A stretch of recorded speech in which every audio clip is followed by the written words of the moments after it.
Hello बच्चों, आज की इस वीडियो में मैं आप लोग को बताने वाला हूँ एग्जाम में आने वाले मोस्ट रिपीटेड डेरिवेशन के बारे में। यानी कि इस क्वेश्चन को आपको किसी हाल में भी करके जाना है, इसको स्किप किसी भी तरीके से नहीं कर सकते।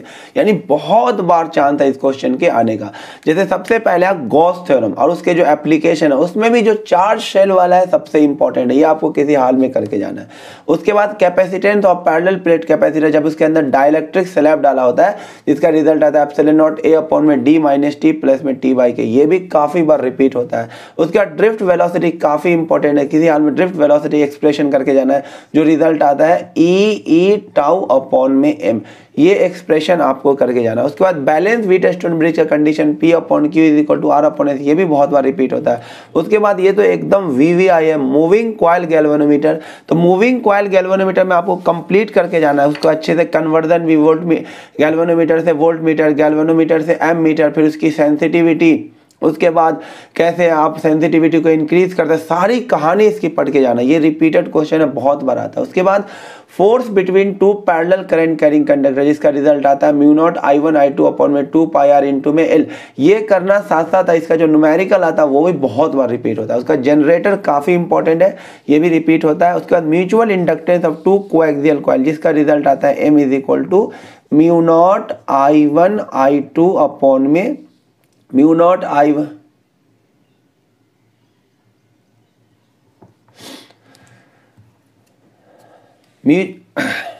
जिसका रिजल्ट आता है M is equal to mu naught N1 N2 A2 upon में L। ये वाला एक्सप्रेशन काफी रिपीटेड है। उसके बाद series LCR circuit, most important derivation series LCR circuit, उसमें भी आपको सारी चीज, इम्पीडेंस हो, रेजोनेंट कंडीशन हो, सारी चीजें एकदम अच्छे से करके जाना है। उसके बाद एवरेज पावर का एक्सप्रेशन एग्जाम में बहुत बार आता है, IRMS VRMS cos फाई।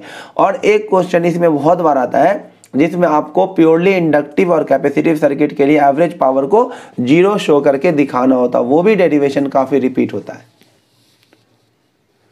अब नेक्स्ट है बच्चों ट्रांसफार्मर। तो ट्रांसफार्मर में आपको इसका लॉसेस वगैरह अच्छे से करके जाना, पूरा ट्रांसफार्मर उसका लॉसेस वगैरह सबको अच्छे से करके जाना। और ऑप्टिकल इंस्ट्रूमेंट से एक क्वेश्चन तो लगभग समझिए 90% चांस आएगा, या तो कंपाउंड माइक्रोस्कोप आएगा या उससे भी ज्यादा चांस है कि एस्ट्रोनॉमिकल टेलीस्कोप आएगा। उसके बाद लेंस मेकर फॉर्मूला, जो ये रिजल्ट ड्राइव करना होता है 1 upon F is equal to mu minus 1 into में 1 अपॉन R1 माइनस 1 अपॉन में R2, ये लेंस मेकर फॉर्मूला बहुत बार रिपीट होता है।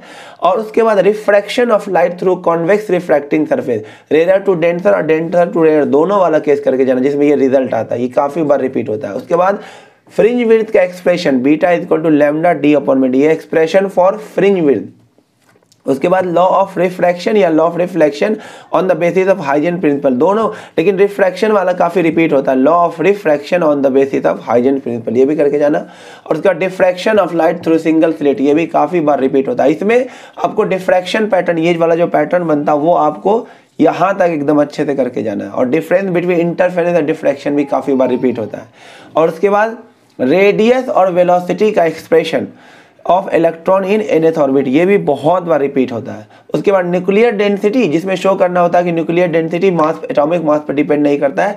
और साइज ऑफ न्यूक्लियस, मतलब ये वाला result R is equal to R naught A की पावर 1/3, ये वाला रिजल्ट ड्राइव करने का काफी बार रिपीट होता है। उसके बाद हाफ वेव रेक्टिफायर और फुल वेव रेक्टिफायर बहुत बार रिपीट होता है। और biasing of diode, forward biasing और रिवर्स बाइसिंग, ये भी बहुत बार एग्जाम में रिपीट होता है। तो ये 20 डेरिवेशन ऐसे है बच्चों जिसको आप हर हाल में करके जाना। अगर इसको एक भी क्वेश्चन आपने स्किप किया तो अपने पैर पे कुल्हाड़ी मारोगे। तो प्लीज इन 20 डेरिवेशन को जरूर करके जाना।